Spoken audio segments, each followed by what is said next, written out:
Hi and welcome to this video on BAW process mining using the REST APIs.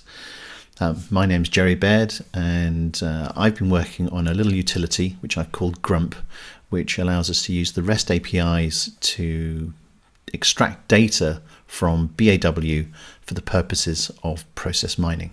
It's still a work in progress, but I'm keen to get it out there and get it in use. Customers who are using the latest versions of BAW on OpenShift, they can feed data into process mining through BAI. But for customers that are on older versions of BAW, don't have BAI, they're not on OpenShift, essentially this is why Grump was created. So process mining in a nutshell is essentially about taking the data from our source systems, you see on the left here, and extracting that data into an event log. Once it's in the event log, which is basically just a CSV file with a consistent set of columns, we can import that data into process mining, and we'll tell process mining, this is the process ID, this is the activity, this is who did it, this is the start and end. And then when it's imported into process mining, then we can do the discovery, the analytics, and the simulation with the digital twin. So Grump allows us to use process mining with BAW without necessarily having to have BAI installed. And this is really useful for lots of customers who are on older versions of BAW, and I think versions 8.5 plus will have access to the REST APIs.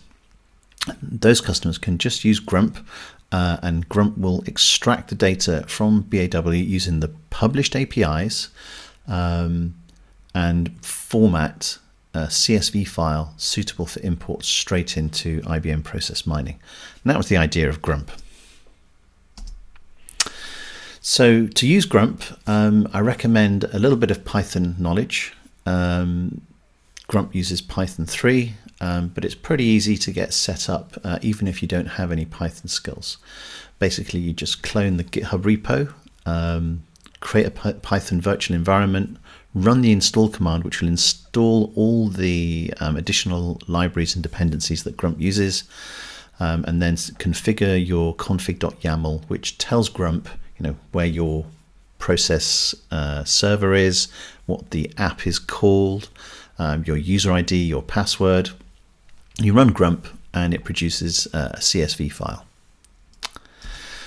Now Grump can also extract the business data that the process is carrying along with it, and it does this using the task API. Now when it's fetching the task details, you can see what you see in BAW in the middle column. I've highlighted the domicile country, but the task API will pretty much see what you see on the right. Now to get to domicile country, we have to navigate the JSON structure down to the correct node, which in this case is data, and then another data node, variables, offboarding request, subject, personal details, and then the domicile country. So you have access to all of the data that's available to the task API. But to make it easy to extract this data and format it, I'm using something called JSON path. And it's configured in the config.yaml, which we'll see in the demo in a moment. And here you can see I'm saying I want a column in the output called country, and the path to that data will be this just means the root of where you're starting. The 2 dots means navigate down any level of structures to find the domicile country. And this is essentially what Grump is doing. So here we'll get an output of United Kingdom. Now we could use less wildcards. We could be, we could say we want to navigate to an offboarding request, then to the subject, then any intermediate objects, and then down to the gender. We get to the same place, but we're using a more specific path. So this gives you quite a lot of flexibility as to where to draw the business data from. And remember, it's all coming from the task API output. Okay, so into the demo. Okay, so I'm going to start with a completely empty directory. Let's mkdir Grump. And I'm going to change into this directory. And there's nothing here. So over in GitHub, I've gone to the Grump repository. I'm not going to clone this repo. I'm just going to download the code as a zip. And that is now downloading. Now just off screen, I'm going to copy that zip file and unpack it into that directory. So now when I do another ls, I can see this is the zip file that I downloaded from Git. This is the uncompressed version. Now in here, we can see we've got a README file, the config file, the Grump program itself, the Python script that runs Grump, and then the requirements file. Now this requirements file just installs all the Python additional dependencies. But the first thing I'm going to do is I'm going to create a virtual environment for Python just for Grump. This just keeps any of the dependencies that Grump is using separate from stuff my other projects are using. So that's installing the virtual environment software, and then I'm going to create a new virtual environment. Again, there's loads of information about using these utilities. I'll give you some links in the description. So I'm just creating a new virtual environment called Grumpy Python version 10. Now this environment lives here, and in here are the utilities for running the virtual environment. So let's do that now. I'm going to activate this Python virtual environment.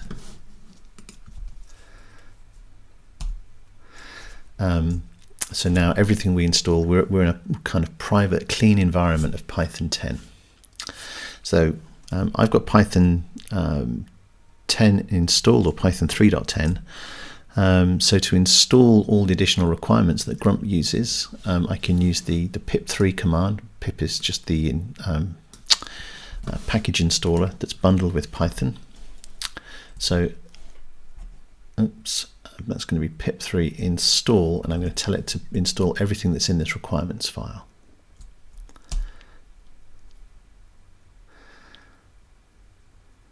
So that's adding all the additional libraries to this new Python environment. Now if I open up my code utility here, so code,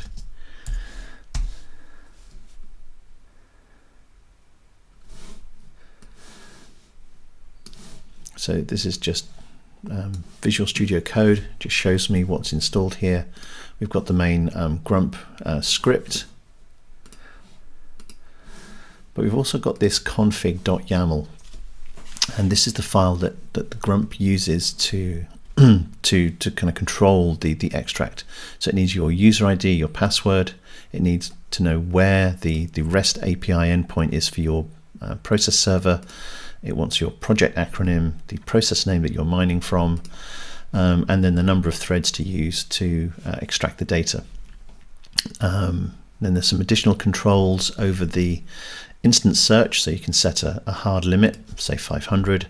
You can see that you only want instances that were modified after a certain date or modified before a certain date. So if you've got a large number of process instances and you don't want the extracts to run for too long, you can chunk them up. You just do, maybe a month at a time, and then combine the extracts together. And then finally we have the way in which the business data can be configured.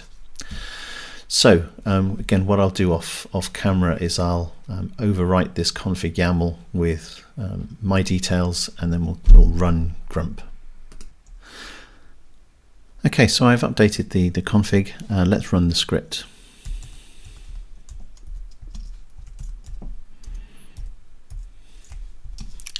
And then -c option to give the name of the config file. So that's found 21 instances of the targeted process app, and then it's using a single thread to fetch all the task details.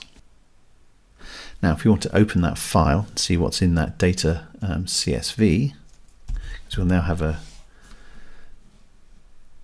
data file. So open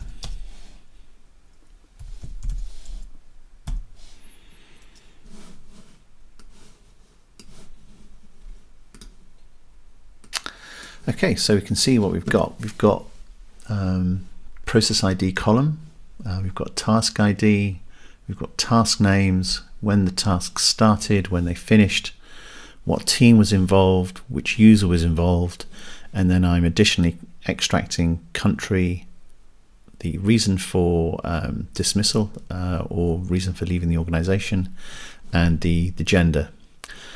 These three obviously are optional business data. This information here, process ID through to owner, this represents the mandatory information that the Grump will extract.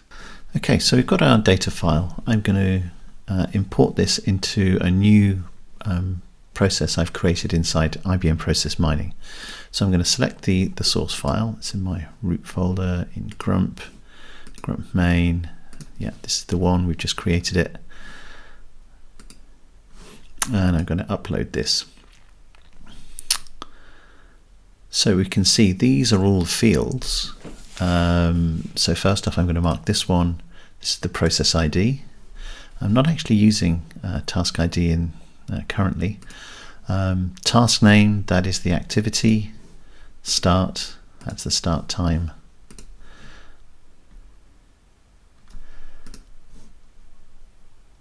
End, this is the end time. Team is the role. Owner is the actual resource. And then we've got these custom fields. So country,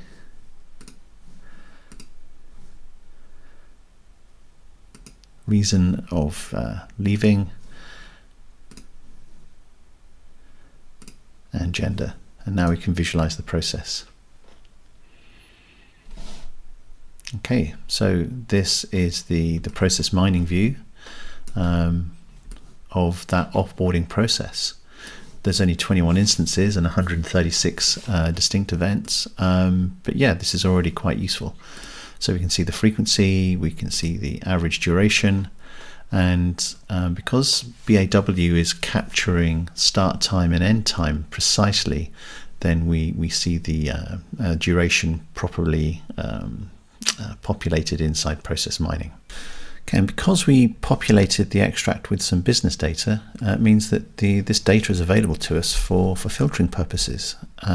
So if I want to create a new filter, some of the event attributes I can use, I can zoom in on only females.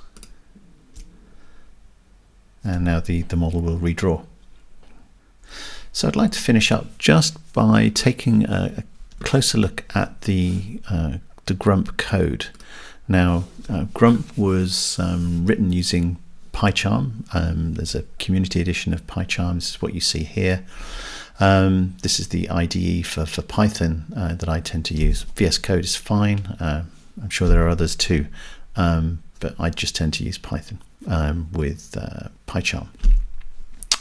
So all the Grump code is in one file, just for simplicity really.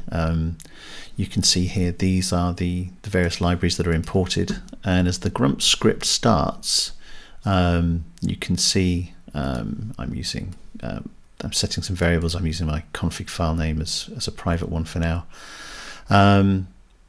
Configuring a parser, setting up some logging, and then loading the config up. And then I'm using the values from that config to set some global variables, which you can see here. So for example, user is coming out of config user.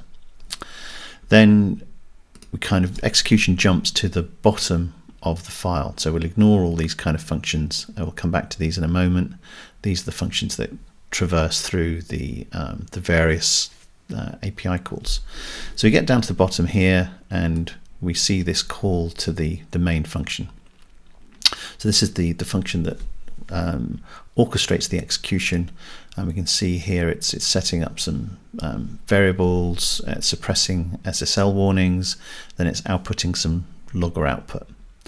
It's validating that the numeric input of the thread count is correct, and if it isn't, it will abort.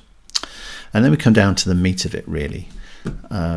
First off, it runs an API call to get the list of instances, which is in this get instance list method, and you can see this is the output. If I go back to the command prompt that we ran earlier, we can see here when Grump starts, it says it finds 21 instances, and then it starts processing them.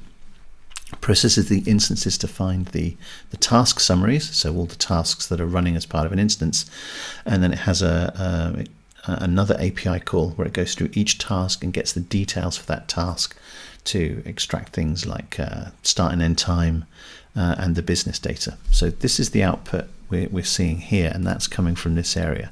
So you can see found a certain number of instances. Now the next thing it does is it gets the instant data. Once it's got all that instance data, it then writes this CSV file, which is what you have here, and then finally it outputs. So the trick really is this get instance list and then this get instance data.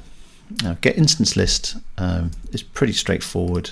It builds a URL that recreates the instance search REST API against BAW, and then for all of the instances that comes back in that instance search, it appends them into this instance list variable that's used.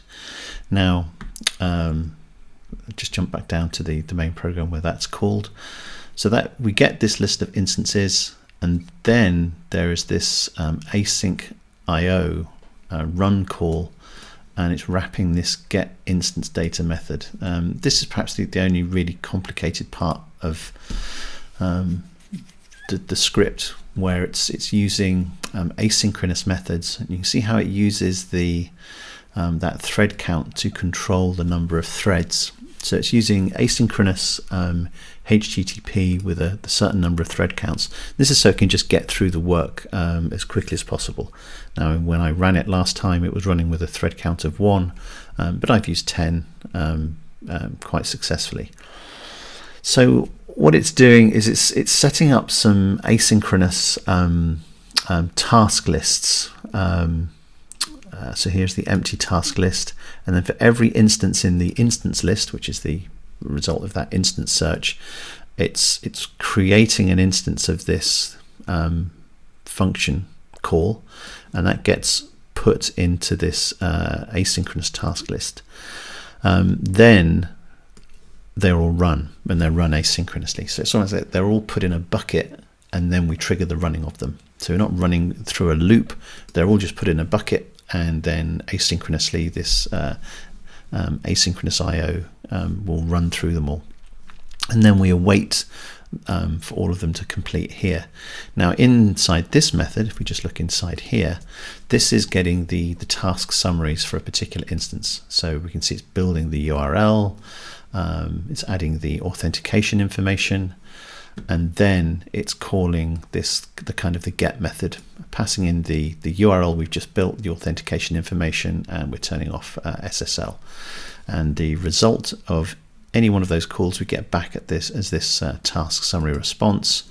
We process that task summary response, and basically for each instance we add in the list of tasks. So this is just a Python Python dictionary keyed on the instance ID.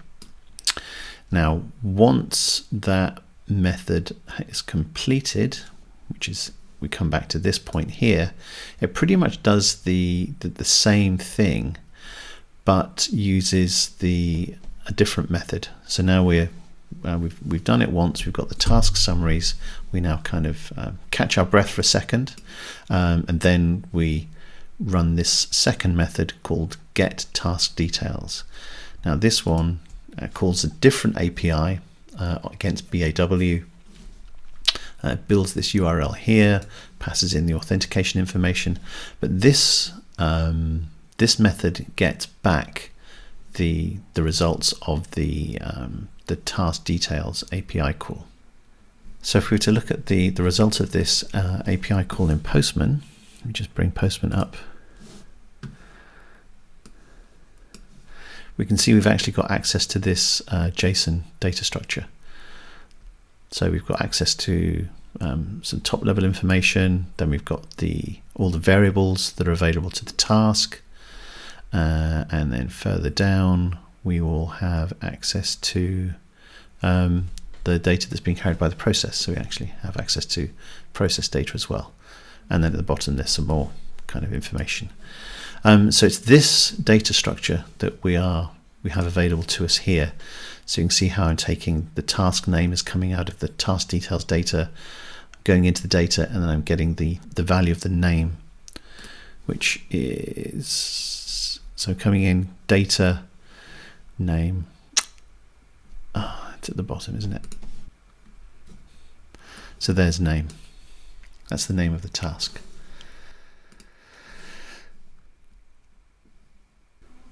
So then we extract the basic information for process mining, and I put it into this event data structure. This is just a dictionary. So you can see we're adding in process ID, task ID, task name, start, end, and who did it. And then we have a look at the business data. So if any business data configuration has been provided, we'll try and find that data in every task. And then we will use a JSON path expression to see if we can find those. Now I will default it to blank, because if it's not found in the JSON path expression, we still need to preserve the column structure. So for example, in some of these where we don't have country, reason, or gender, we still need to provide blanks, otherwise we'll mess up this column structure in the extract. So that's why that's done. Anyway, I'm going to come out of PyCharm now, go back to the command prompt and run Grump again, but this time I'm going to increase this thread count. You can see it was previously set to 1, now I'm going to increase it to 5. And if I rerun Grump, we can see last time it took 10 seconds to run, but now with 5 threads, –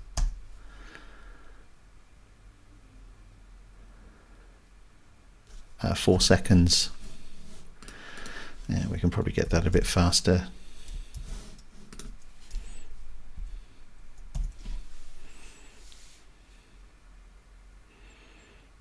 Yeah, 3.4 seconds. So the configuration will allow you to change the number of threads, chunk the data, so maybe only get process instances perhaps within a 1 month window, and then add all of these different extracts together or upload them separately into process mining, so you can manage a large number of instances without impacting the performance of BAW whilst it's being used operationally. So Grump is still a work in progress. As we can look back at what's already been created, we've got multi-threaded execution, we can extract business variables, the configuration is managed externally, so you can have lots of different config files for different process apps that you're extracting, and we can control the initial instance search to filter down the number of instances that we need. Some things that I either haven't tested or haven't implemented yet. I've used Grump with linked processes. I've never seen how it handles sub-processes. Now this may already be managed because I'm using the API. It's probably already managing that for us, but I've not tested it. I've also not tested the management of the CSRF tokens with the on-cloud instances of BAW. So here the consideration is that you have to get the token first. That's not a problem, but then the token will expire, so it may be necessary to refresh that token during a longer extract, and I haven't kind of got my head around that problem yet.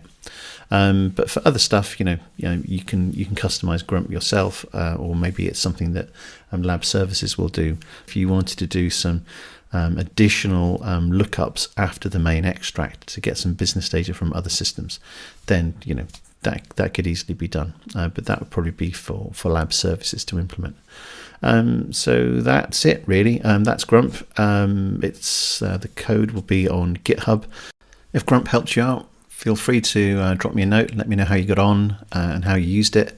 If you have enhancements for Grump, then just fork the Grump repository, make your enhancements, and send me a pull request. But that's all for now, so thanks for watching.